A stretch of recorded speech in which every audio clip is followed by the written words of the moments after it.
L-opinjonista Lino Spiteri jitkellem dwar ir-riżultat tal-elezzjoni ġenerali 2013 u d-distak storiku li rnexxielu jikseb il-moviment li bena madwaru l-Partit Laburista minn mal-Partit Nazzjonalista.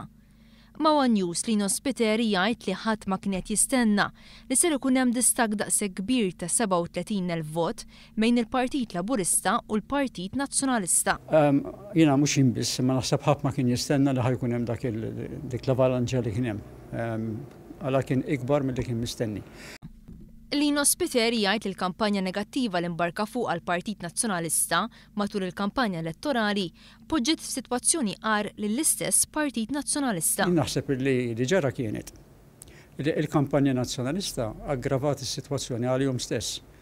Għax tant kienu negattivi, tant kienu scaremongering bl-Ingliż.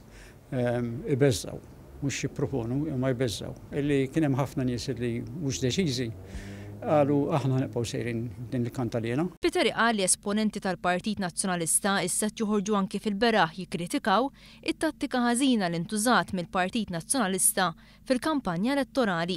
U issa qed jidher ċarax anke f'dak li qegħdin jikdbu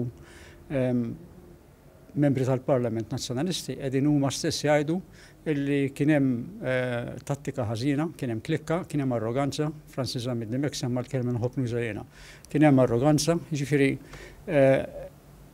jien ngħid li dik il-build-up ta' dik il-maġġoranza tad-distak kien ġie enfasizzat fl-aħħar jiem. L-opinjonista qal li d-distak kbir li rriżulta f'din l-elezzjoni ġenerali jagħti talima ċara. Da ma tix tkun arroganti. 2 trid iżżomm il-kuntatt man-nies. 3 illi dak li tagħmel trid tispjegah, mhux taqbad u tagħmel l-affarijiet u ta' 3 trid tispjegah. 4 illi trid tirrispetta lil kulħadd inkluż l-oppożizzjoni tiegħek. Ġifri qiegħed min qiegħed fil-gvern, irid jagħti każ l-oppożizzjoni x'qiegħda tgħid u jrid jirrispetta. Ma jaqblux, imma jrid jirrispetta mhux bħal ma ġara fil-kampanja elettorali fejn il-ħin kollu il-Prim Ministru jgħid u sħabu jgħidu illi il-Laburisti ħajfarku l-ekonomija mhux kapaċi jgvernaw.